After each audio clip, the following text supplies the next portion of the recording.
নমস্কার, কলকাতা টিভির ডিজিটালে আপনাদের সকলকে স্বাগত। আজ বৃহস্পতিবার সুপ্রিম কোর্টে হচ্ছে না রাজ্য সরকারি কর্মচারীদের মহার্ঘ ভাতার শুনানি।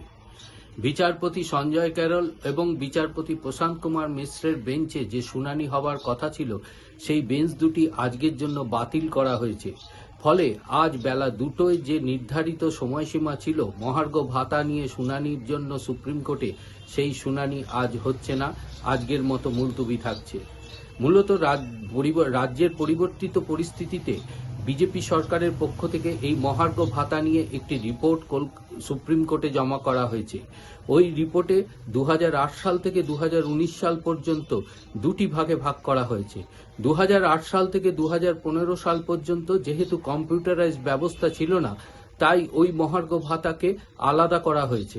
এছাড়া 2016 থেকে 2019 পর্যন্ত এই মহার্ঘ ভাতার এই বিভাগকে ইতিমধ্যে রাজ্য সরকার দেওয়া শুরু করেছে। ইতিমধ্যে পূর্ববর্তী সরকার যে তাদের প্রভিডেন্ট ফান্ড অ্যাকাউন্টে ইতিমধ্যে জমা করেছে। এছাড়াও গ্রুপ ডি এবং পেনশনভোগীরা তাদের অ্যাকাউন্টে নিজ অ্যাকাউন্টে তাদের সেই বকেয়া পেয়ে গেছেন। 2008 সাল থেকে 2015 সাল পর্যন্ত সুপ্রিম কোর্টের নির্ধারিত কমিটির সুপারিশ অনুযায়ী 2 বছরের মধ্যে 4টি কিস্তিতে এই মহার্ঘ ভাতা দিতে হবে। রাজ্য সরকারের এই রিপোর্টে এটি পরিষ্কারভাবে উল্লেখ রয়েছে।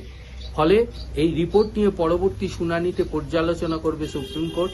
তবে আজকে বিচারপতি সঞ্জয় ক্যারল এবং বিচারপতি প্রশান্ত মিশ্রের বেঞ্চ বাতিল হওয়ায় আজ রাজ্য সরকারি কর্মচারীদের মহার্ঘ ভাতার শুনানি হবে না।